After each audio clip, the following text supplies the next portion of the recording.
of the Oregon Tech Board of Trustees, I would like to welcome you to a new academic year.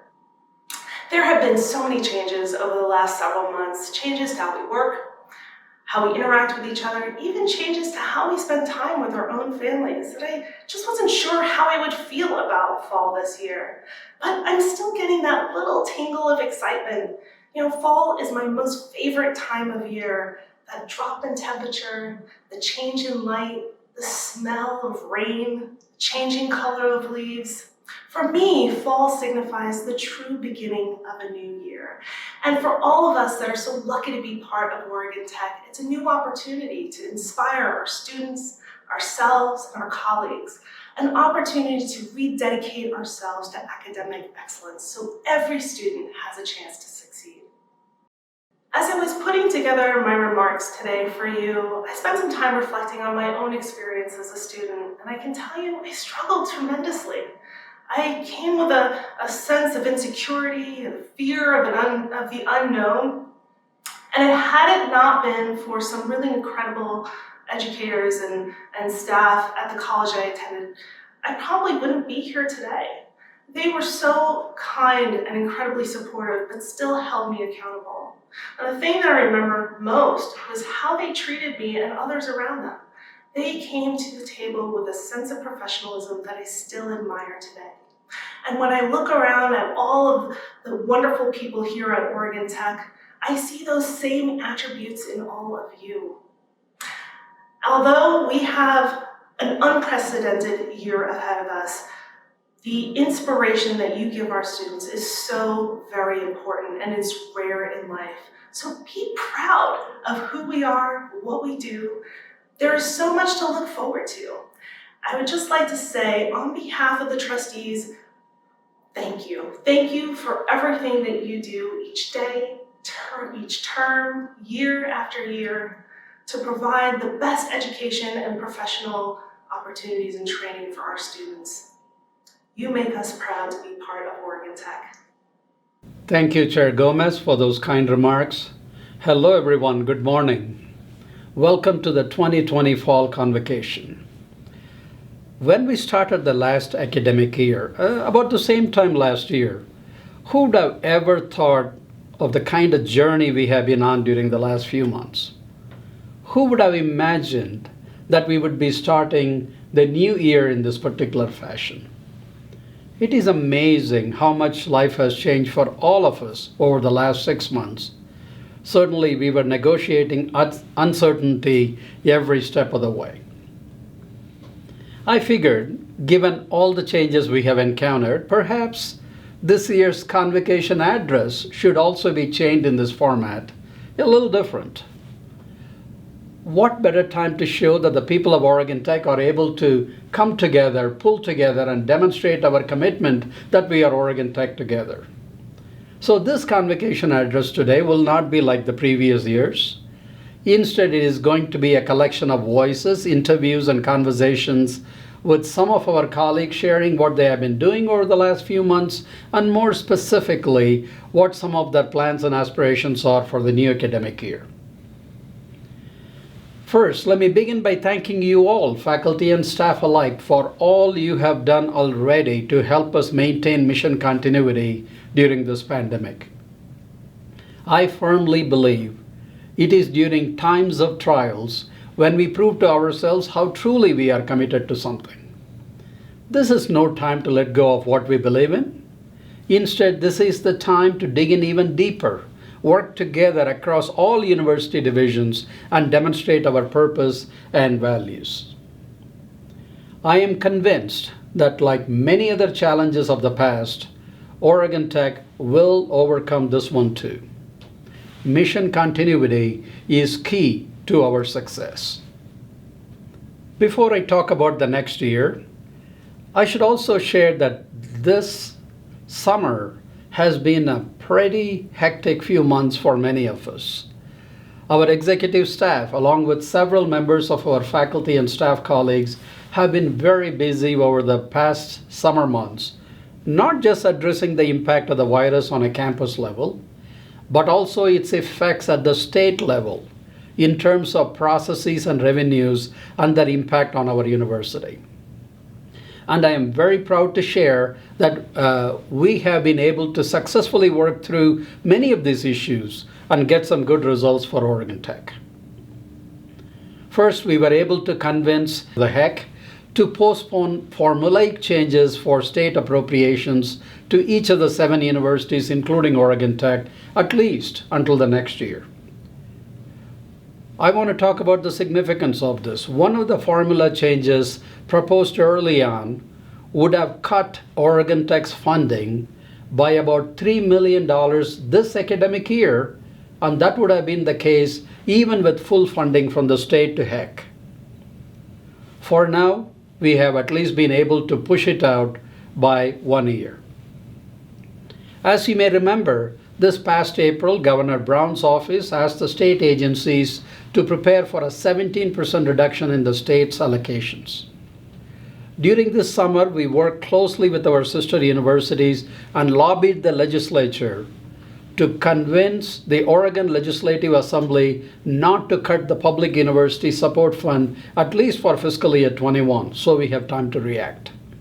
And we were successful in that regard. The legislature has now approved full funding for this new academic year.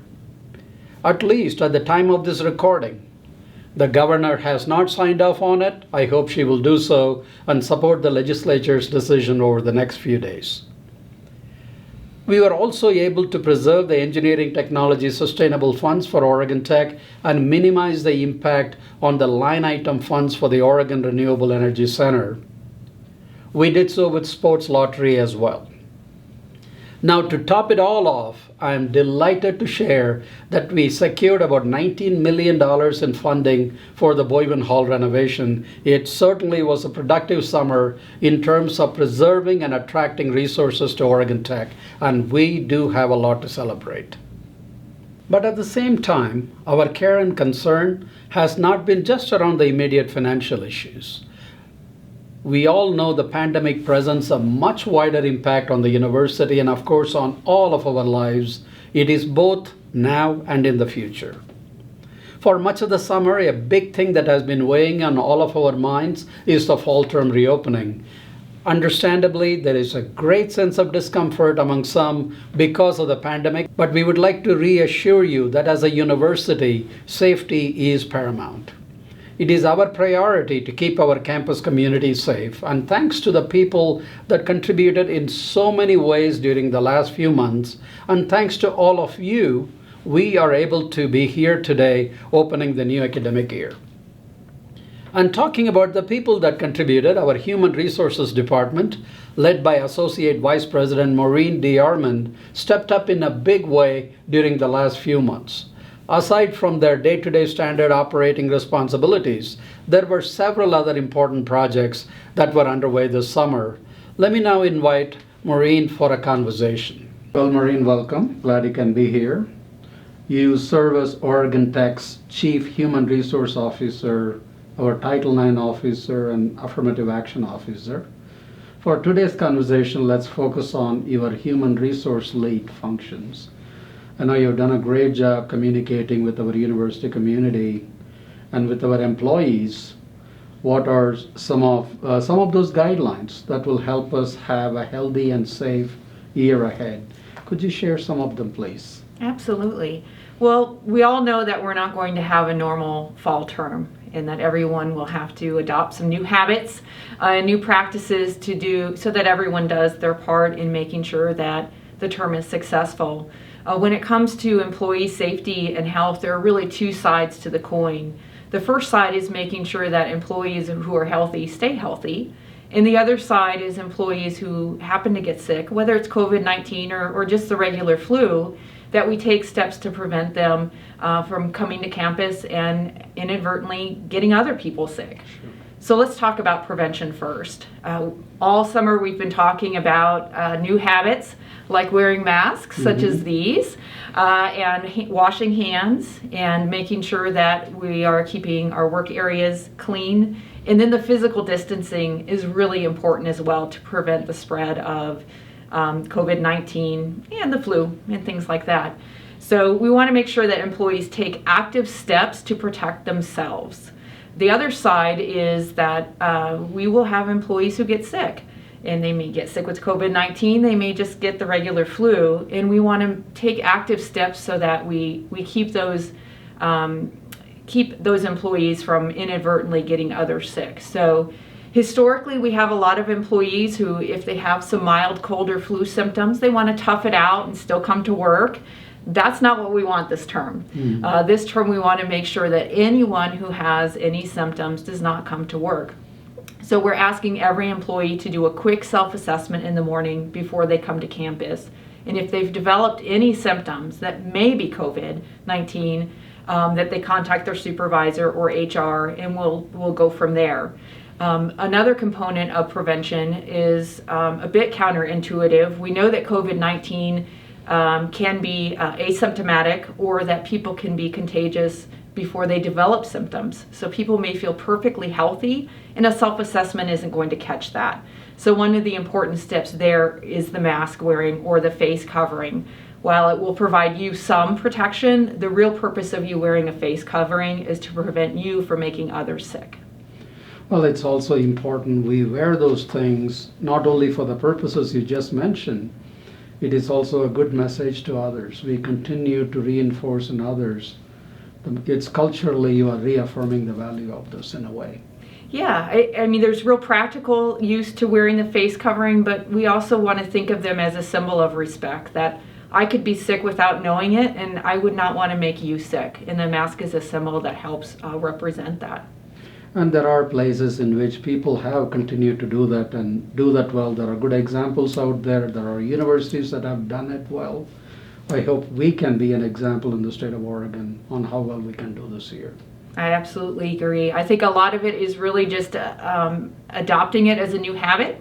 It may be inconvenient, it may be awkward, especially if you know someone well, that you don't feel you need the mask, but I think it really is about habit forming, and again, thinking about that as a symbol of respect, and that is a really strong reinforcement. Good. Well, I mean, those are some great measures. You talked about the advantage of the mask, how we should keep them on, not only for our benefit, but for also others. I hope all of our employees take it seriously.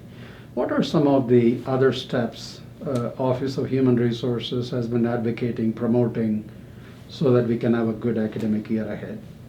Right, so obviously health and safety is a top level issue. It's hugely important.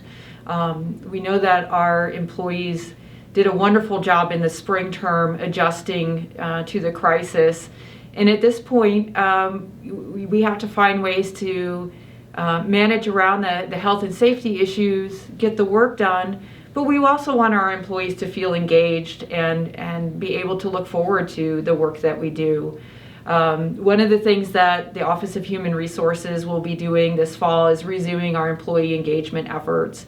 We want to be able to connect with employees and also provide opportunities for them to remain connected with each other, particularly those who may be working remotely or having less contact with students or colleagues and maybe feeling a little isolated under the circumstances.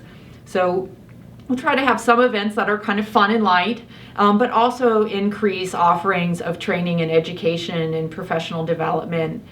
Those aren't ideal to do remotely, but we're adjusting and getting used to that as a forum, and it feels like employees are feeling more comfortable and able to contribute and participate to those types of events. We're looking forward to partnering with the Administrative Council and offering some virtual coffee hours and things of that nature. So we're hoping that it won't be all work and no play, but the play will just have to be adjusted so that we're doing it in a responsible way and trying to continue to maintain and build on the great community that we have here. You mentioned about Administrative Council as a channel for ideas. If an employee has an idea, how best can they share it without waiting for a survey or anything like that? Yeah, so if it's something outside of the COVID-19 realm, of course, if it is COVID-19 related, we have Ask a Question on the website. People can talk through their chain of supervision, talk to their supervisor, reach out to OHR. Those are options if it's COVID related. But when it comes to something that is more kind of community building or professional development, I think there are a wide array of options for employees. They don't have to wait for a survey. They don't have to wait to be asked. OHR is always open to suggestions and ideas, and I know the Administrative Council is as well. So I think anyone who has an idea, a suggestion, something that they would like to share, or maybe they're a subject matter expert and they'd like to facilitate a training session. I would say I'm open to those questions, I'm open to those suggestions, and I know Admin Council is as well. I know one of the things when the COVID set in and we made the decision to go remote, our staff who are used to serving our students and other faculty and staff from in their offices, they had to quickly adapt within 2 weeks and continue to provide those important services. So how is that remote working out for our employees, and how is it working, and how is it going to work going forward? Right, so from a process standpoint, we're going to keep the same type of mentality we had in the spring, although I hope a little less rushed and a little bit more thought out. So some employees will work remotely full-time, some will work remotely part-time, so they may be on campus part-time and from home part-time. So that will continue this term. Part of the idea behind that is we want to keep the population density as low on campus as we can while continuing to serve our students and perform all the core functions the university needs to perform. So that will be a case-by-case assessment made by supervisors to weigh the needs of the individual, the type of work they do, and the needs of the institution. So it really varies from person to person. So that's one aspect that will be like it was in the spring, but again, hopefully a little less rushed. And there will be a little more time for assessment of what's really needed. And the employees have also kind of adjusted and learned from their experiences. They are able to come up with recommendations on this as well to be more effective. I think so. I think that's absolutely true. There's some loss of efficiency by making a sudden change like we did in the spring. I feel like staff have worked over the summer to compensate for that. So I think we're in a much better position, not just from what we're going to do, but also how we're going to do it. So certainly there will still be inconveniences for staff who work with students. They're going to really miss the face-to-face. For those of us who don't see our colleagues as often, we're going to feel that absence as well. But I think our staff have just done a really great job of adjusting and then kind of recalibrating and making sure that they're working as effectively as they can. Well, another fine thing that came out of HR, you folks did a great job in helping us implement the work-share program. When we went into it, there were lots of unknowns. We didn't even know if the state was going to approve our participation. But every stage credit goes to our employees for willing to step up and participate.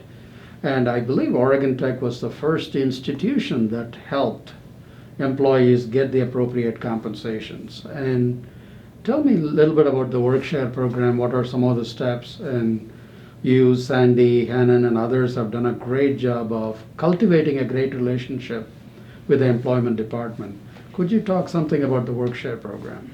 Sure. So the year 2020 has been a year of firsts, and implementing the work-share program is certainly one of those firsts. As far as I know, Oregon Tech has never participated in that program. I'm new to Oregon, so I didn't know anything about it. So Sandy and I really learned the program while we were applying for it and starting to build the process to do it. So I liken it to flying a plane while you build it. So it really was a learning experience. I do think that an advantage that we had was being very organized, and I know we were demanding of our supervisors and demanding of our employees to submit forms and comply with the processes that we established. I do strongly believe that those helped put us in a position to get payments for our employees much quicker than many of the other universities as well. It could be luck, I don't know, but I'd like to think some of it was our diligence. We're really fortunate that we've built some positive, great working relationships with our key contacts with the Oregon Employment Department. I think that's helped as well, especially in troubleshooting So right now, our plan is to continue participating in the work-share program through the end of the calendar year. That could change, but that's the plan as we have it. Classified and unclassified staff furlough 1 to 2 days per week. And while that may not sound like a lot, just at a theoretical level, we're seeing somewhere between $60,000 and $62,000 in weekly payroll savings. Now, that's not without a cost. We have employees who are working very hard on their non-furlough days to try to get as much work done as possible, and we know that furlough does cause stress for those employees who want to continue to provide the same level of service to their students, their coworkers, their department, despite the time away from the office. So the pros are great for the cost savings, but we know that this is also something that's been a challenge, and our supervisors have done a great job. They've also had to learn this program from scratch, and our employees have been very patient. They too have had to adjust to this. So all in all, I think it's been a really great program. I'll be happy when it's over. It's been a lot of work, but I think it's an example of one of those measures that we had to take to adapt to the circumstances. I think it was the right move, and I think that at the end of this, we really have learned a lot, not just about the program, but about what we can do when we need to. Well, it is very hard to measure sacrifice, but sacrifice takes many different forms. But the fact our employees stepped up and participated, we can't thank them enough. And as you said, you have 80% of the time, you still have all the work to be done. So I really want to acknowledge the special efforts our employees have made, and your staff for doing the great job of coordinating this with the state. Thank you, Maureen. Thank you. As we move forward, I am certain that we will continue to confront many challenges from this pandemic. There will be moments in which we will definitely face forks in the road. It may be tempting to take the easier branch in regard to university operations, but that could also mean unfavorable longer-term ramifications. Together, I am confident we can make the right choices and adjust as needed. The more resolved we are, the more successful the results are going to be for our students, for Oregon Tech, and for all of us. And the demonstration of such institutional strength is even more important in view of the unique challenges that universities and colleges are facing around the nation, and Oregon is no different. There are new conversations at the state level in Oregon, whether the state has excess higher education capacity. There are questions like, do we have one too many universities in Oregon? I'm not sharing this to frighten ourselves, but to share that there is no better time to show that Oregon Tech is strong and healthy, and Oregon Tech knows how to stay strong with a spirit of shared sacrifice among all of us for the greater good. Today, we may be focused on reopening for the fall term, but we know that we still have winter and spring terms. So this new academic year cannot be just a year of survival from term to term. Instead, we must show that our resolve will help us, and we should demonstrate to the state and to all of our constituents that we are not struggling to survive. Instead, we are continuing to plan and execute those plans to prove that we are a vibrant, future-facing, premier polytechnic university. It is in this context, earlier this summer, our Board of Trustees and I discussed the institutional goals for the coming year. These goals include implementation of the strategic plan, multi-year fiscal planning given anticipated state reductions in fiscal year 22 and beyond, maintaining freshman student growth along with improved retention all across the university, student participation in nationally competitive award programs such as Goldwater, Marshall, and other prestigious external fellowships, translating the concept of industry's university to practice, elevating fundraising initiatives, and initiating diversity, academic, and facilities master plans for our university. While this list of goals might look long, if not formidable, I believe we can accomplish them through broad and inclusive participation across the university. This will not only yield the results we want, but more importantly, when these goals are achieved, we are going to experience a genuine sense of accomplishment and demonstrate to our stakeholders, including the state, that we are not another small university struggling to keep our doors open. And this will be a proof not only to the state but also to the nation.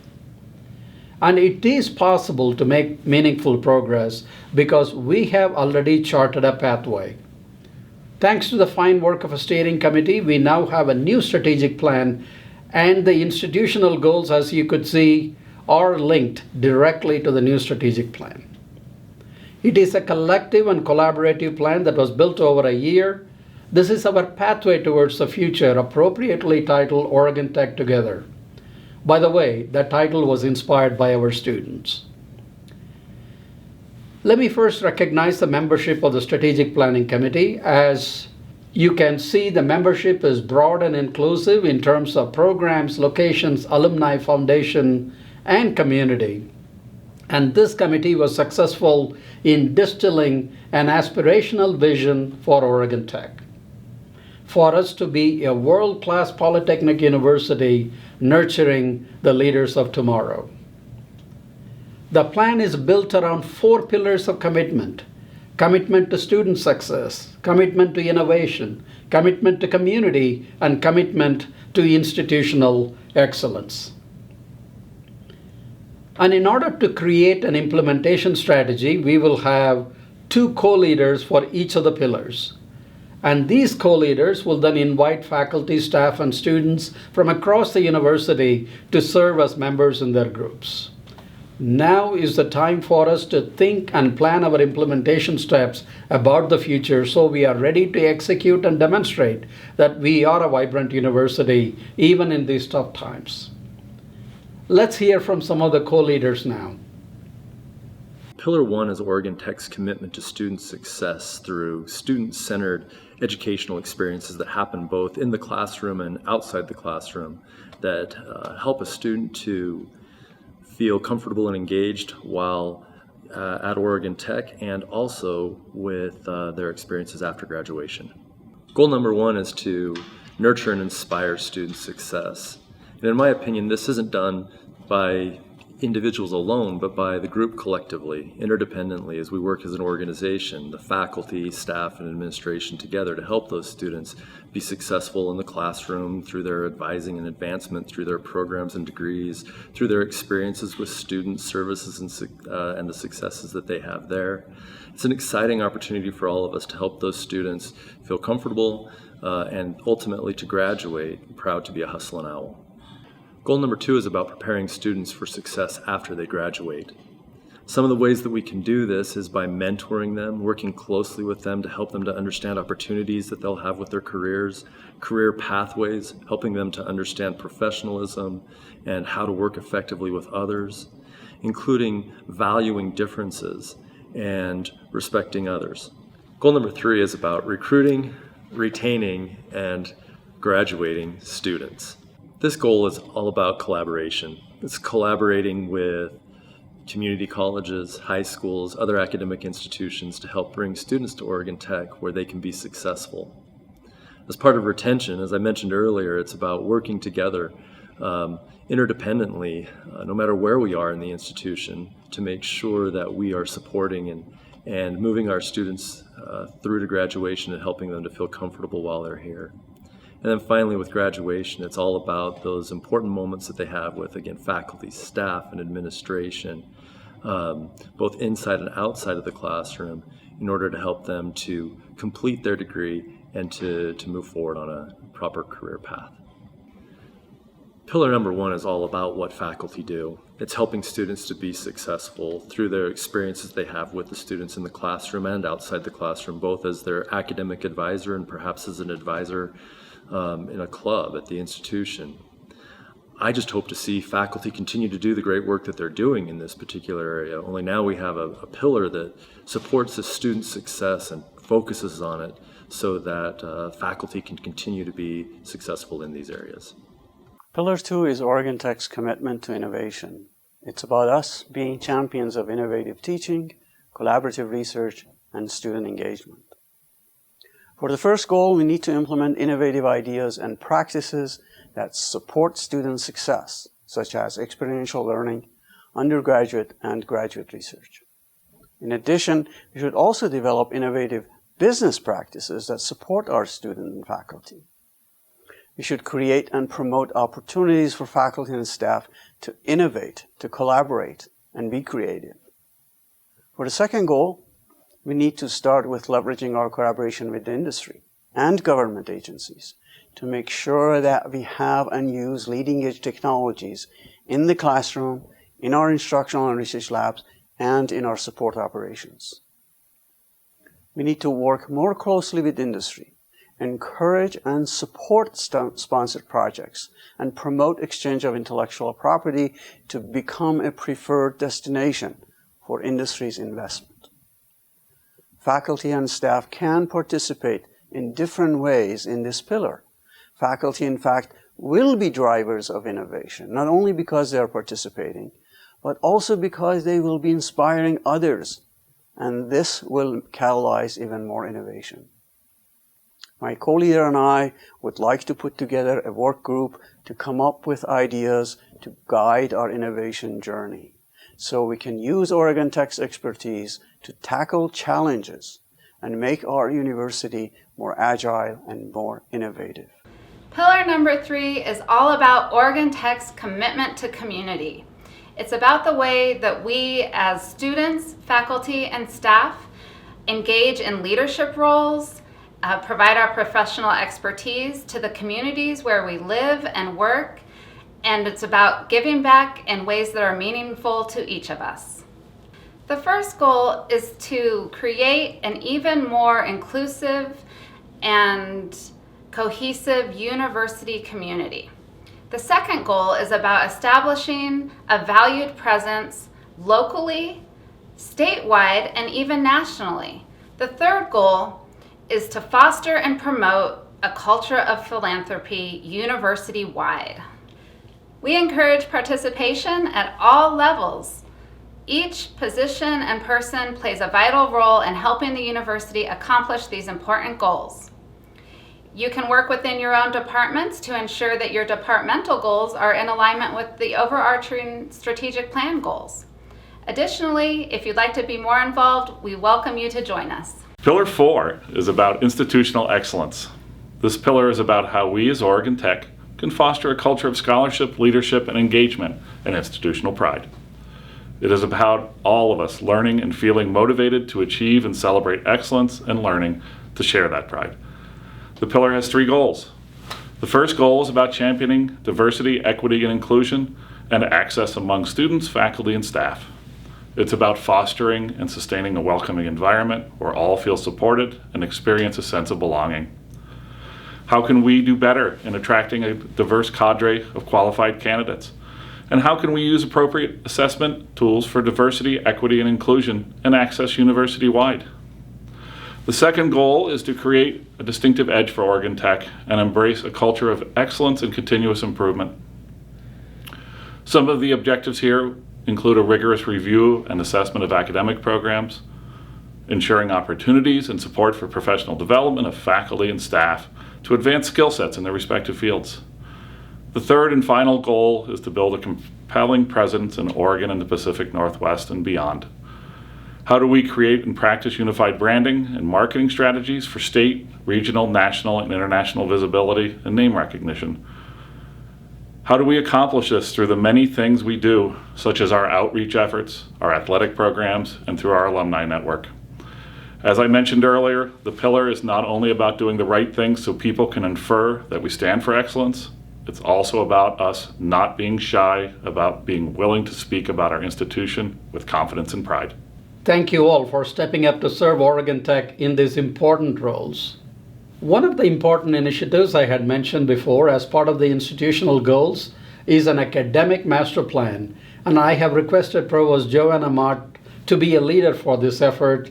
Let's now listen to Provost Mott's thoughts on this. Well, Dr. Mott, welcome to the new year. We have lots of new issues. I think ever since you started, you have been dealing with a lot of new stuff, which is new for all of us. Doesn't matter where we have been before. Yes. But in all of this, as a university community, we have done a lot together. One important thing is the strategic plan that has come together, and we are going to be implementing. Obviously, the academic side is the most important in all we do. So you and I have spoken about an academic master plan, which within the academic affairs will help to give directions so as our colleges and departments can program their own offerings in a coordinated way. So could you talk about what is an academic master plan from your experience? I know you have done something similar, not exactly the same, with the university you have been part of before. Right. Yes, I have been involved in academic strategic plans at several places and at several levels, from the university, college, academic affairs. So I'm familiar with strategic plans. The academic master plan is a slightly different format in that it is looking more as an overarching plan for how to move forward. And I think for us, it will work well in aligning with the university strategic plan, and the colleges are developing strategic plans. And so I think to have this sort of umbrella from academic affairs that will talk about the direction we want to move in, the programming, faculty resources needed, what students are we going to be looking for, how are we going to train them for the next few years for jobs that are out there right now. So I'm looking forward to it. I think it's going to be a very inclusive process. We'll be, working with students, faculty, staff, of course, closely with Faculty Senate as we look at sort of the academic framework for Oregon Tech for the next few years. Well, interestingly, you are kind to also accept the responsibility for the enrollment management, and retention is so important in terms of framing the cohorts that we'll be instructing. Do you think retention would be an important part of this master plan in terms of the offerings we have? How does it look like right now? I know a lot of details are yet to come. Yeah, so I think the bringing of enrollment management and retention and advising together with academic affairs has really helped move things forward. It's allowed us to have a lot of conversations across from the colleges to the advising offices, the retention group. And so I think they will be an important part for how are we going to keep students engaged throughout their undergraduate career, or graduate for that matter, and enhance the success of our students. We really want the students that come to stay, be retained throughout their whole program, and graduate successfully. So an academic master plan is not just a program review process. It is not just a program prioritization process, but it allows us to examine what our academic offerings are and how related they are to the market pull and push these days, and how will our students continue to do well in the marketplace. Am I stating it correctly? I think that's a good version of sort of encapsulating what we will be looking at. And of course, with that then comes looking at strategic planning, looking at faculty hiring, and developing a plan for that to support those programs, looking at what other resources we need in terms of professional development for faculty. I think we've all learned that online and remote delivery is going to be important probably post-COVID as well, and so looking at developing best practices for teaching in that modality as well. Well, looks like a lot of exciting things to come, so thank you for stepping up to be a co-leader for this particular effort. Well, thank you. Thank you, Dr. Mott. Part of Dr. Mott's portfolio is the strategic enrollment management. It is important as a university, in order for us to be strong, we must maintain continued robust enrollment at this university. It comes from both recruitment as well as retention. So I requested Dr. Mott to share her thoughts on what the enrollment is like for the fall term and what the retention is like in the fall term. So let's go back to Dr. Mott. Our admissions team was hard at work this year securing a record number of applications. The non-dual credit applications increased by 120%, a great outcome of their efforts and demonstration that our investments in enrollment management are paying off. The applications and admits grew both in Oregon and beyond. This year, the admit growth in secondary markets in the West is nearly triple the usual numbers. These markets will be key as Oregon high school graduates are projected to decline 10 to 12% starting 2026. One indicator of the quality of our applications is the percentage increase in the admitted pool. Nearly 140% increase across all campuses and sites, particularly fueled by growth in new freshman applications. The positive trend of new freshmen is another indication that the strategic investments to support enrollment growth are working. More than 200% increase in freshman admits includes nearly doubling our Oregon admits. So we're not merely increasing our admit pool with out-of-state students who will enroll with a lower yield rate. We are currently trending an 8 to 12% increase in freshmen. This is contrary to the enrollment trends in many other institutions, given the impact of the pandemic and now also the fires. Please note this 8 to 12% increase is the trend today. It may or may not be at the time of census. It does, however, reflect the potential for enrollment growth at Oregon Tech. It is noteworthy that our average GPA and test scores have also not dropped, despite the 240% increase in admits from fall 2019. For those new freshmen that are either enrolled and/or who have made housing deposits, the average high school grade point average was 3.52, with average SAT scores of around 1100. So we have clearly not traded off student quality to fuel enrollment growth. While we have done well with the trends in new freshmen, we are, however, experiencing significant drop in new transfers. This could be in part due to weaker enrollments in our feeder community colleges last spring. Compared to a similar time window last year, we have a deficit of about 1.5% in headcount, but relative to the census headcount last fall, we're about 10% behind. This is also reflected in the credit hours students have registered for, with a 1.7% drop on a comparable time frame and a 5% deficit with respect to last year's census. So we still have work to do. And of course, we can't completely predict the impact of the pandemic, with the challenges now compounded by the fires. In terms of retention, everyone's efforts are helping at the freshman level, with current retention figures comparable to last year's for new students. The Academic Student Advising Center, the ROC, is developing new initiatives for the fall to increase retention of freshmen through their first year. We're also planning to bring advising staff within each of the colleges to make additional progress with retention at all levels, not just at the freshman level. This should help improve our graduation rates. Dual credit enrollment is in progress, but with uncertainties about schools' reopening plans, numbers aren't clear yet. I want to especially thank the Educational Partnerships and Outreach Office. Last spring, the group worked very hard to maintain enrollment, and they have been expanding their outreach to schools for this fall to try to maximize the number of students who can take advantage of this program. Please let me conclude by thanking all of you for your contributions in recruitment and retention at the department and college levels.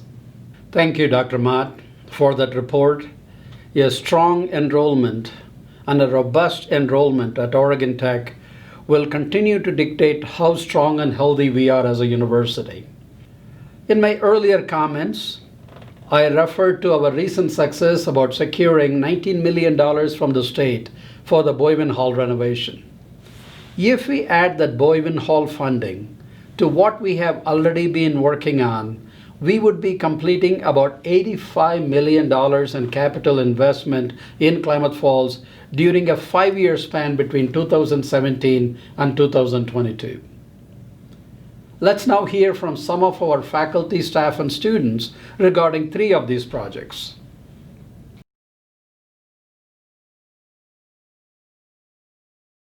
Welcome to the east side of Cornett Hall. This is the civil engineering lab space.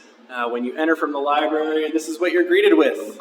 Biggest lab in the building is our student project space. It's where our students do their steel bridge, concrete canoe projects, where they share their talents with people outside of the university. And if we spin around here, you'll see our collaborative workspaces. We've got space for students to gather and socialize, do homework. The labs are really built for the students. This is our structures lab where we can test small-scale specimens in tension up to 60,000 pounds. We've got a strong wall, strong floor here where we can anchor small-scale structures to this facility, and then these big actuators here have a capacity of 50,000 pounds and a remarkable precision in displacement. So we can test structures in wonderful ways in this facility. And the fact that we have brand new lab space has meant that getting grants to add more and better equipment has been easier than it's been in the past. We've got additional actuators and more demonstration units where students actually get to apply the force by pumping, and that hands-on ability to just play with structures and loads makes this lab a whole lot of fun. This is our hydraulics lab where students can work on these twin flumes to look at hydraulic jumps, water flow through open channels. They can also do benchtop experiments that look at losses in elbows and pipes and visualize all of that because of the visual nature of this great equipment. Here in the mechanical and manufacturing side of the house, we've got a new computer lab here with new computers that have up to 32 gigs of RAM memory, which we need for computational fluid dynamics and finite element analysis. Welcome to Formula Baja, one of the largest clubs we have on campus. Also serves as senior projects for many of our students who like to work on the cars, whether it's all-terrain or it's Formula, where we have the track record in Medford. You can see we've got equipment over here, we've got cars, we've got other equipment over here, where we've got people from the Formula and Baja teams can use to make the equipment that they need. Here we do it the fraction of the money that what they do in Germany, and we compete against German cars and win. All right, let me just put this away a second. I'm going to go, and where's our storage area? It's gone, and the transformers are gone. We moved all that equipment over to the other side there, so you can see this is a nice place for people, but not as good for storage. So here we have all our toys are back with a little bit more space, and you see even Dr. Colors in the back there working during the summer. He just can't get enough. This is our Senior Project Design Center. You see, what we have here is we liked OREC so much, we wanted one of our own, and now we have a place for it. Right now it's kind of filled with stuff, but by the time the year comes around and senior projects begin, you'll see there's going to be different booths and sections where students are doing senior projects. Rocketry Aerospike has been doing it along with their Schlieren photography already, and we have some other works going on here, but this lab will see a large upgrade and with a lot of good student work in it.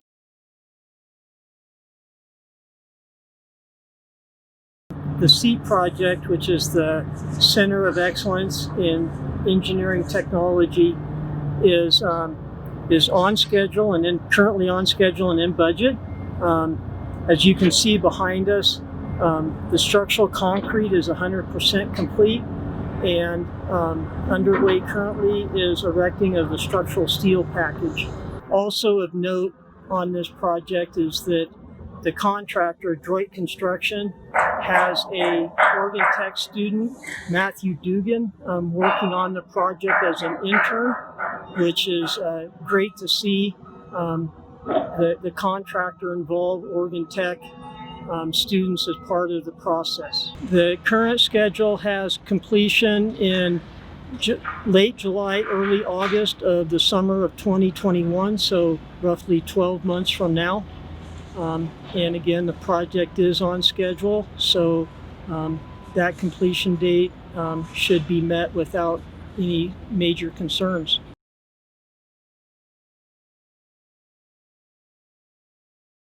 Hello, my name is Mason Wishman, and I'm the current president for ASOIT down in Klamath Falls. I've taken a couple walkthroughs through the new rec center that is being built on campus, and I can say that It's going to be an amazing center for students to come in and have a nice, sleek workout space for them to be able to do their cardio or other things on nice new equipment. We'll also being able to utilize the new gym floor for playing basketball, volleyball, or even other dodgeball or other things that students might want to do. I'm also really excited to see how we're going to be able to utilize the space to add extra classes and do other things in other rooms like yoga or possibly some cycling classes. Thanks everyone for your comments today.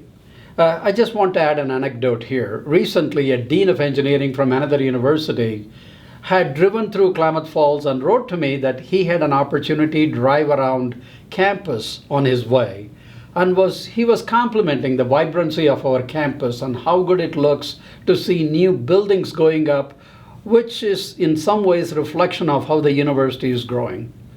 And the credit goes to so many people at Oregon Tech to make such things happen. Our alumni, donors, the board of directors, our trustees, and the staff of the Oregon Tech Foundation and our alumni advisory board. So many people help to make these things happen. Hi everyone, it's Becky Burkeen from Alumni Relations, and I'm here to share with you some ways that we can partner together to benefit our amazing alumni. Events is a wonderful way that I can help you out. If you are planning a reunion or a senior send-off, I can help with the registration, create a web page, take care of all of your event logistics, and even provide you with some swag. Communications is another way I can help. I would love to promote your programs, so let me know what your alumni are doing, what's new and exciting in your program, and I will put it on our social media channels as well as in the monthly alumni newsletter. Volunteers, do you need a class speaker or someone to sit on a panel or someone to help with fundraising efforts? Reach out to me and I will help you find the right person. Industry lunches. We've been having lunches now virtually with our alumni at the companies that they work for, and we love to have faculty participation. So many ways that we can connect. I know that if we partner together, we will do the best we can for our alumni, and we will show everyone that we are Oregon Tech together. Go Owls! Thank you for your continued participation in Oregon Tech's annual Employee Giving Campaign.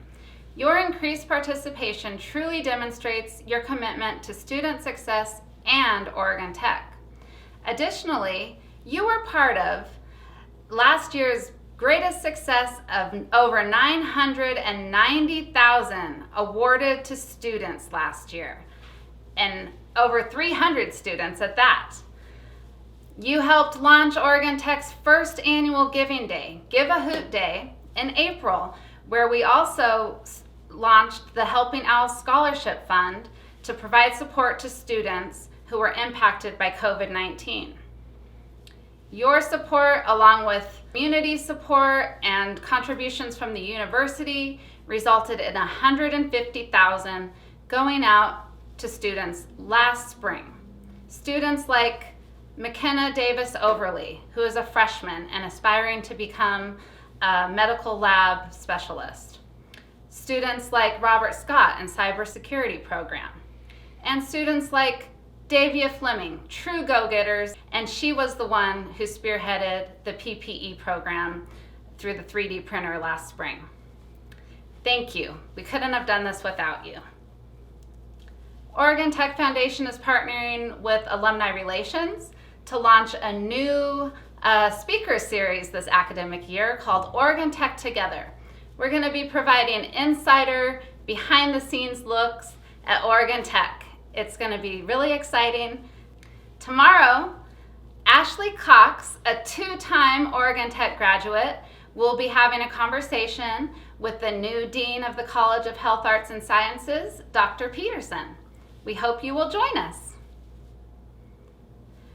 The Oregon Tech Foundation is welcoming incoming President Alan Pulaski on the board of directors. We are looking forward to his leadership and to partnering with him to support fundraising for initiatives like the new Doctor of Physical Therapy program, matching funds for the Boyven Hall renovation, state-of-the-art equipment, and exciting new innovation fund. Go Owls! Thank you, Mira. At this time, we will go into the recognition segment of this address. We will begin by recognizing members of our faculty first, followed by other staff recognitions.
Oregon Tech was on a remarkable path last year, and even with the changes brought upon us in March, you have persevered and maintained our mission of fostering student and graduate success.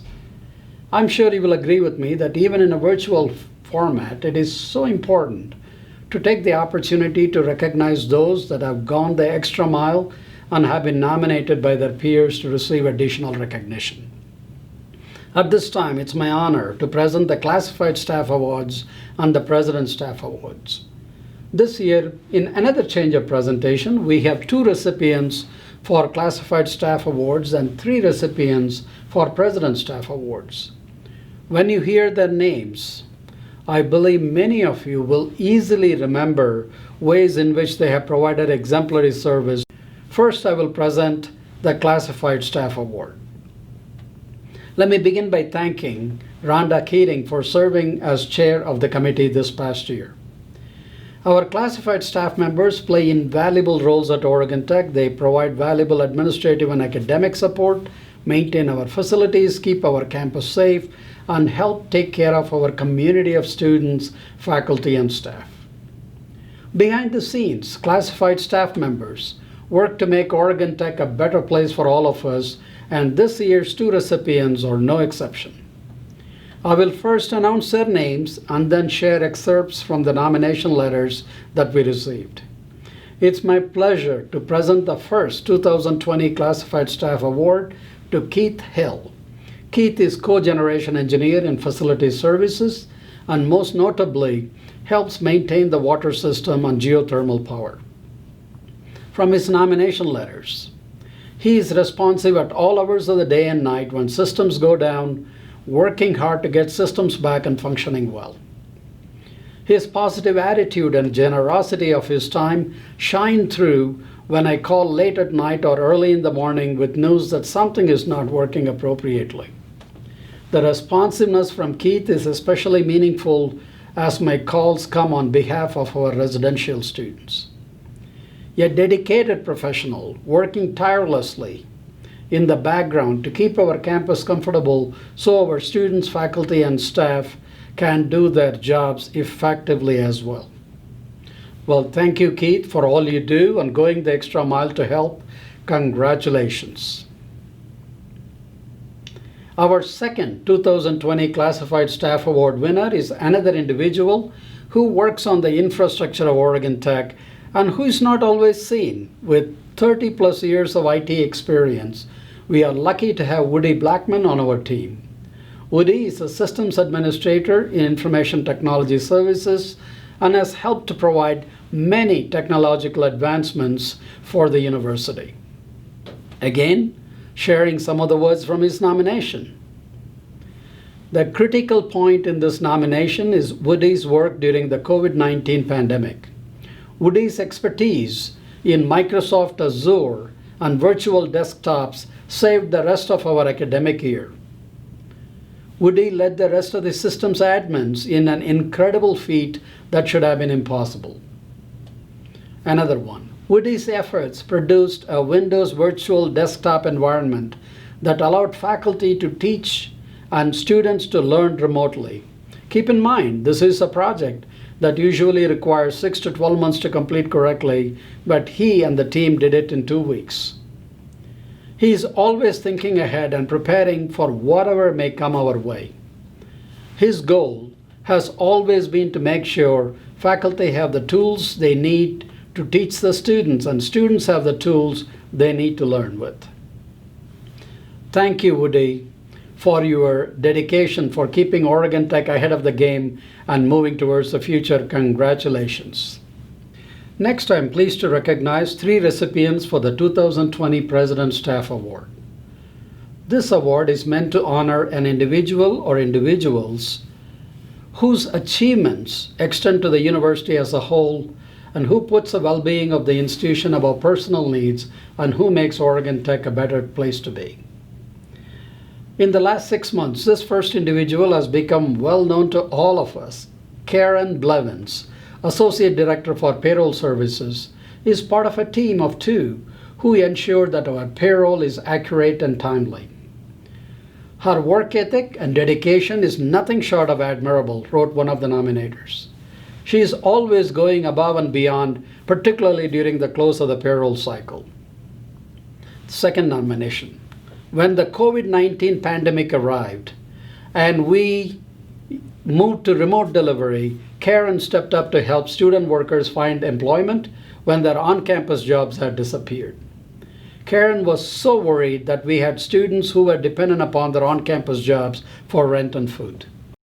She worked directly with Dr. Foley to quickly come up with a process to connect students looking for work with departments who had remote work suitable for students. Every student who wanted and needed hours got them thanks to Karen. Thank you, Karen, for helping us through this difficult time, always with a smile, and congratulations. The second recipient of the 2020 President's Staff Award is our online learning specialist, Christine Ward, whose knowledge and helpfulness was unexpectedly relied so heavily upon when we moved remotely. From her nomination, here are some excerpts. There are many unsung heroes at Oregon Tech during the COVID pandemic, but none more than Christine Ward. In an instant, online and remote learning became a priority for the entire campus. Before we knew it, Christine had developed a host of resources that will help faculty with this enormous transition.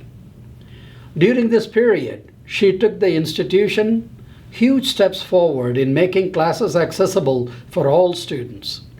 She did this somehow by organizing and directing an army of 40 student workers to complete this work for faculty behind the scenes. Another one. She's not someone who stomps loudly, but rather quietly makes her impact known through the work she produces. She has had a significant impact at Oregon Tech. Thank you, Christine, for your energy and assistance in enhancing student learning and engagement and helping our faculty in so many ways. Congratulations. Our last recipient of the 2020 President's Staff Award is Director of Housing and Residence Life, Mandy Clark.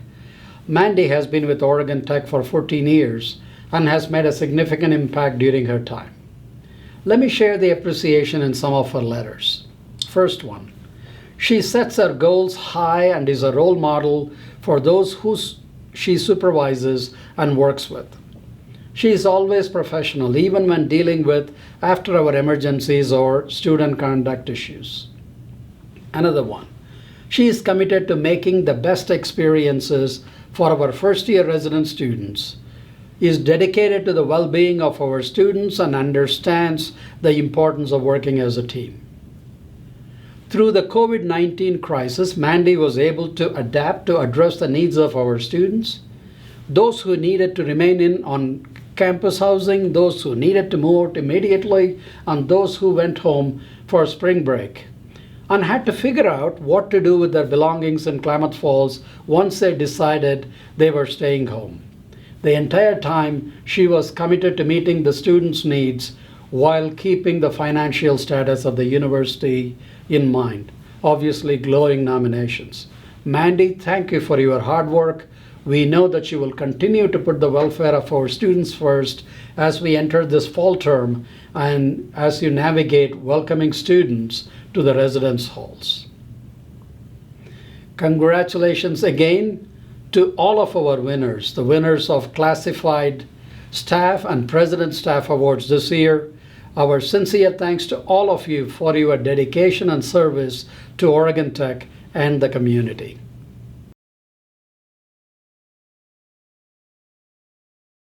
The Student Affairs Most Valuable Partner MVP Award was started in 2003.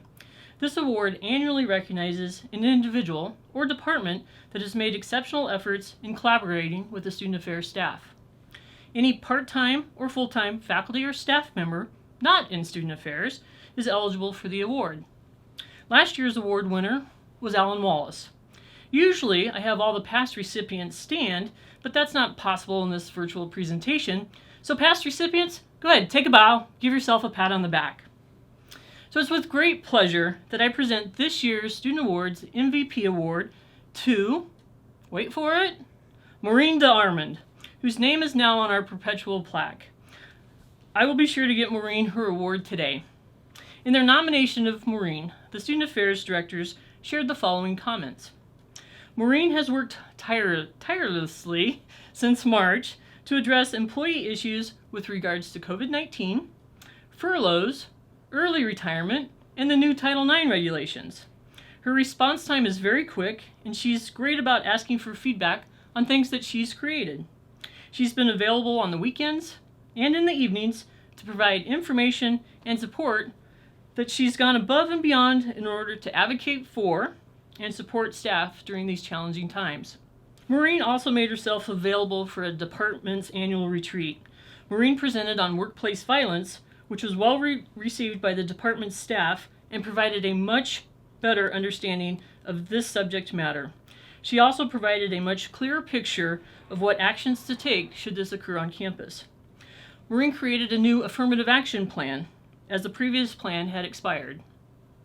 Although some past HR processes have changed, the changes are taking us in the right direction, even if we're screaming and yelling along the way. And it's Maureen's dedication to making improvements now, rather than later, that's helping us all get to a better place. Maureen is very quick to respond to emails or calls, which is appreciated because calling her usually means there's a problem and assistance is needed in a timely manner. Maureen is a great partner with Student Affairs, and we sure appreciate it. Many thanks, Maureen, for the support that you give to the Student Affairs team.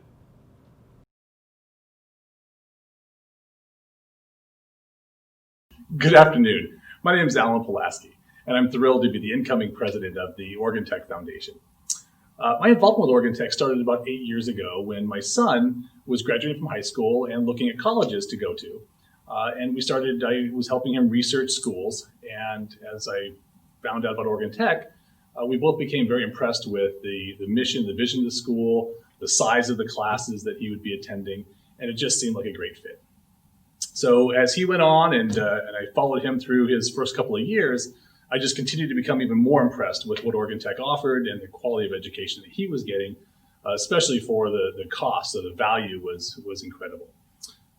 As I followed his journey, he eventually graduated as a computer science engineer. He got through college on time, along with all of his roommates and friends. They're all employed. My son is working at Intel now as an engineer, and all of his friends from college are all employed. It's not the same for the high school friends that he has, which many of them are still kind of underemployed. So I just wanted to take this moment to just genuinely thank all of the Oregon Tech faculty and staff for the education that you provided my son and the inspiration that you've given me to kind of continue on now that he's already graduated, to follow this and to help further the vision of Oregon Tech. So now it's my great pleasure to be able to present the awards that we have. The sole mission of the Oregon Tech Foundation is to further the educational, cultural, charitable, and service foundations or functions of Oregon Tech. The awards are one of the many ways that we strive to help all of you accomplish to be recognized for all of your great work. These awards are funded by various donors, including your faculty peers and the foundation board. Each of these awards are selected by peer committee and from nomination letters submitted by fellow educators and students. So thank you to all of you who wrote in support of the nominees for the awards, and to the committees who helped select the awards. Your time and effort are greatly appreciated. The first award that I have the pleasure of presenting today is the Foundation Faculty Achievement Awards. The Foundation looks forward each year to honoring outstanding faculty members whose talents and dedicated service make a difference in the lives of students and add significantly to the vitality of Oregon Tech with an engraved award and $1,000. The first faculty member selected for this award is from the College of Health, Arts, and Sciences. And I'd like to read to you just a couple of excerpts from his nomination letters so you can understand why his colleagues nominated him for this well-deserved award. He has demonstrated his ability to lead a successful academic program, shown a significant commitment to student success, stimulated others to think creatively to solve problems, and has motivated both students and faculty to participate and succeed in endeavors that would not have been possible without his efforts. And second, he is praiseworthy faculty member, most recently due to his work with the National Collegiate Honors Council, the NCHC, to create a Partners in the Parks project for Crater Lake National Park. And this is the very first such project to be created by any university in Oregon. The project demonstrated his engaging leadership and exceptional commitment to student learning. For all of the above reasons and many more, I am proud to present this Oregon Tech Foundation Faculty Achievement Award to Dr. Christopher Cernick. Our second award winner is from the College of Engineering, Technology, and Management. Those who nominated our next recipient had this to say: his innovation in the classroom and desire to bring STEM education to K-12 has offered his students numerous opportunities to get involved in the Klamath community and beyond. Each course I have taken from him has been better than the last. He is consistently improving his teaching methods based on feedback from his students. The availability of this professor and his information have increased year after year, despite him taking on what seems to be an impossible number of projects on top of his teaching schedule. For these reasons and many more, I'm proud to present the second 2020 Oregon Tech Foundation Faculty Achievement Award to Dr. Eklis Hossein. Congratulations to our outstanding Faculty Achievement Award winners. The next award that I have the pleasure of introducing is the Oregon Tech Rising Faculty Scholar Award. This award recognizes significant achievements in the area of scholarship and creative works by faculty below the rank of full professor. Such achievements may include scholarly publications, grant-funded research, and creative and artistic works that enhance the reputation of Oregon Tech and its faculty. This exciting award not only showcases the great work of our exceptional faculty, but also helps foster an environment which encourages talented new faculty to pursue their passions. The Oregon Tech Rising Faculty Scholar Award will be honored with a certificate and a $1,000 award. The faculty member selected as the winner of the Oregon Tech Rising Faculty Scholar Award certainly fits the description of an outstanding and true scholar.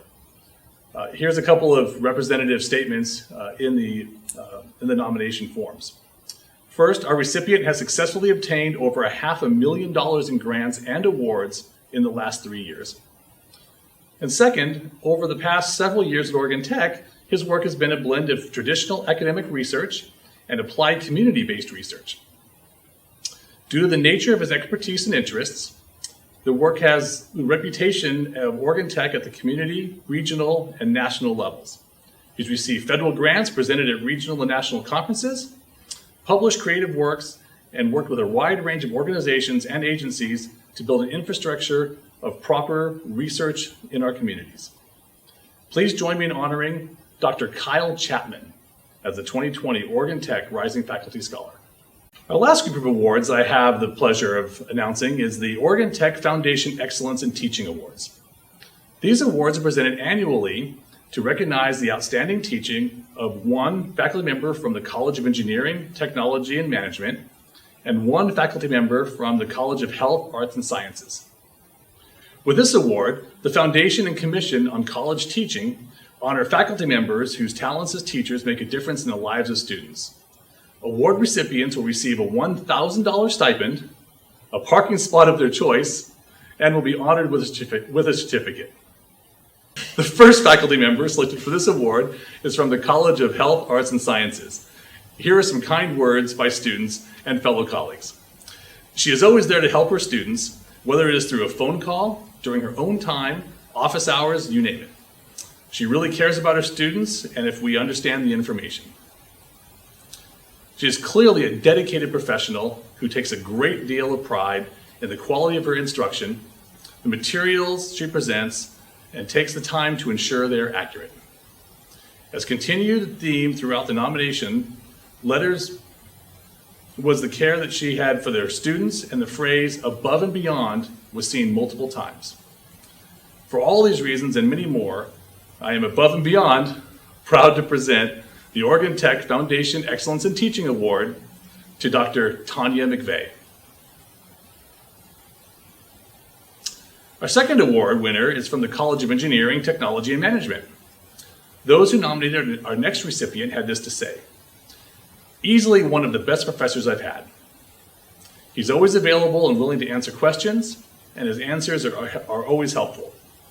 He's funny, however, still manages to cover all the content he needs to. He's always engaging students, challenging their understanding. He is passionate and nurturing towards his clubs, and when he is on campus, he encourages students to catch him in the hall and ask questions or flag him down in the office. If he can, he'll stop what he's doing to work with you. If he can't, he'll track you down soon after so he can follow up. For these reasons and many more, I'm proud to present the second 2020 Oregon Tech Foundation Excellence in Teaching Award to Dr. Brian Moravec. I'm honored to be part of this celebration and would like to convey my personal congratulations to all of our exceptional Foundation Award winners and to all the hardworking and deserving faculty who were nominated this year. Congratulations again to our outstanding award winners. Congratulations again to all of our faculty and staff awardees. As I conclude this address today, please let me go back to what I mentioned in my opening remarks. Our resolve and commitment this year is more than about showing how we continue to meet our mission in serving our students. It is important, and it is a required but not sufficient condition, however. In a strange way, the pandemic has presented a unique opportunity where Oregon Tech and our faculty, staff, and students can shine and prove that Oregon Tech is a strong and healthy university and that it is a unique asset in higher education in the state of Oregon.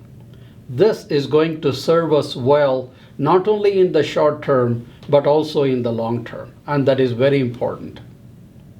As we launch this academic year in the middle of the pandemic, it could look as though we have a formidable journey ahead. Let's make sure we slice each academic term to 1 week at a time. Let's take it one bite at a time.